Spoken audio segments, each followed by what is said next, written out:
ನಾನಿವತ್ತು ಒಂದು ಬಾಲ್ ಮಾಡೋದನ್ನ ಹೇಳ್ಕೊಡ್ತೀನಿ. ಸೊ ಬನ್ನಿ ನೋಡೋಣ ಹೆಂಗೆ ಮಾಡೋದು ಅಂತ. ಈ ಕ್ರಾಫ್ಟ್ಗೆ ನಾವು ಒಂದು A4 ಸೈಜ್ ಪೇಪರ್ ತೊಗೋಬೇಕು ಮತ್ತು ಅದನ್ನು ಸ್ಕ್ವೇರ್ ಮಾಡ್ಕೋಬೇಕು. ಸ್ಕ್ವೇರ್ ಮಾಡೋದು ಹೆಂಗೆ ಅಂದರೆ ಇಲ್ಲಿಂದ ಕಾರ್ನರಿಂದ ಈ ಥರ ತೊಗೊಂಡು ಇಲ್ಲಿ ಫುಲ್ಲು ಈ ಥರ ಇದು ಕಾರ್ನರ್ ಈ ಥರ ಶಾರ್ಪ್ ಎಡ್ಜ್ ಆಗಬೇಕು. ಆ ಥರ ಆಗೋವರೆಗೂ ತೊಗೋಬೇಕು ಮತ್ತು ಅದನ್ನು ಅಲ್ಲಿಗೆ ಫೋಲ್ಡ್ ಮಾಡಿಬಿಡ್ಬೇಕು.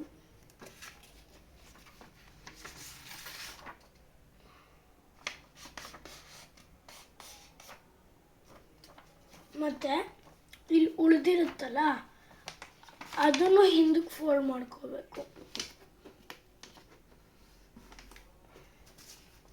ಫೋಲ್ಡ್ ಮಾಡಿಕೊಂಡು ಆ ಮಾರ್ಕ್ ಮೇಲೆ ಅದನ್ನು ಈ ಥರ ಹರ್ಕೋಬೇಕು. ಇದೊಂದು ಸ್ಕ್ವೇರ್ ಪೇಪರ್ ಆಗುತ್ತೆ. ಇವಾಗ ಇದನ್ನ ಏನು ಮಾಡ್ಕೋಬೇಕು, ಈ ಥರ ಫೋಲ್ಡ್ ಆಗಿರುತ್ತೆ. ಅದನ್ನು ನಾವು ರೆಕ್ಟ್ಯಾಂಗಲಿಂದ ಸ್ಕ್ವೇರ್ ಮಾಡಿದಾಗ ಈ ಥರ ಆಗಿರುತ್ತೆ. ಅದನ್ನೊಂದ್ಸಲಿ ನೀಟಾಗಿ ಫೋಲ್ಡ್ ಮಾಡ್ಕೊಳ್ಳಿ. ಮತ್ತು ಅದೇ ಥರ ಇನ್ನೊಂದು ಟ್ರಯಾಂಗಲ್ ಈ ಕಡೆ ಫೋಲ್ಡ್ ಮಾಡ್ಕೊಳ್ಳಿ. ಅದಾದಮೇಲೆ ನೀವು ಇದನ್ನು ಬಿಡಿಸಿ. ಇದೆಲ್ಲ ಒಳಗೆ ಫೋಲ್ಡ್ ಆಗಿರುತ್ತೆ. ಇದೊಂದು ಆಚೆಗೆ ಫೋಲ್ಡ್ ಆಗಿರುತ್ತೆ. ನೀವು ಆಚೆಗೆ ಫೋಲ್ಡ್ ಆಗಿರೋದನ್ನು ಎಲ್ಲಾದ್ರ ಥರ ಒಳಗಡೆ ಫೋಲ್ಡ್ ಮಾಡ್ಕೋಬೇಕು. ಈ ಥರ ಇರುತ್ತೆ. ಆಚೆ ಫೋಲ್ಡ್ ಆಗಿರುತ್ತೆ ಇದನ್ನು ಈ ಥರ ಒಳಗೆ ತಗೊಂಡು ಹಿಂಗೆ ಮಾಡ್ಕೋಬೇಕು.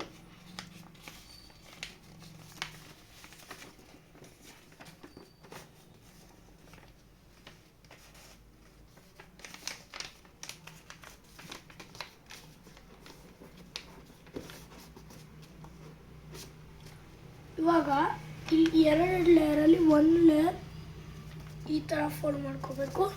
ಇನ್ನೊಂದು ಲೇಯರ್ ಅದೇ ಲೈನ್ಗೆ ಹಿಂದಕ್ಕೆ ಫೋಲ್ಡ್ ಮಾಡ್ಕೋಬೇಕು. ಸೇಮ್ ಈ ಕಡೆನೂ.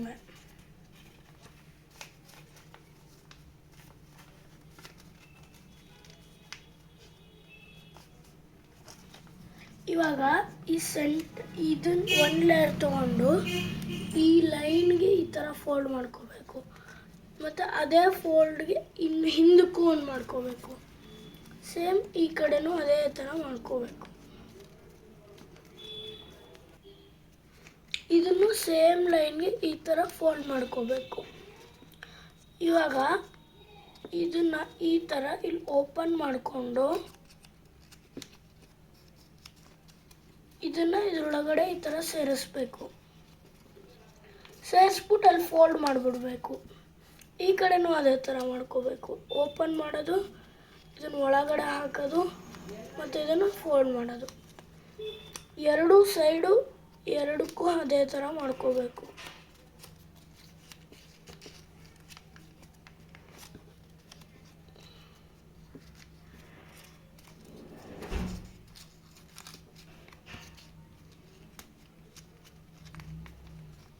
ಕ್ಲೋಸ್ ಮಾಡಿದ್ಮೇಲೆ ಇದು ಈ ಥರ ಇರುತ್ತೆ. ಎರಡೂ ಕಡೆಯಿಂದ ಹಿಂಗೆ ತೊಗೊಂಡು ನೀವು ಈ ಕಡೆ ಸೈಡ್ಗೆ ಫೋಲ್ಡ್ ಮಾಡ್ಕೊಳ್ಳಿ.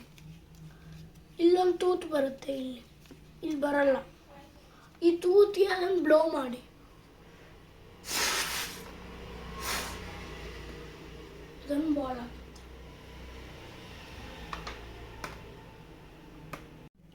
ಸೊ ನಿಮಗೆ ಪೇಪರಲ್ಲಿ ಬಾಲ್ ಮಾಡೋದು ಇಷ್ಟ ಆಗಿದ್ರೆ ನನ್ನ ಚಾನಲ್ಗೆ please like, share and subscribe ಮಾಡಿ. Thanks for watching. ಬಾಯ್.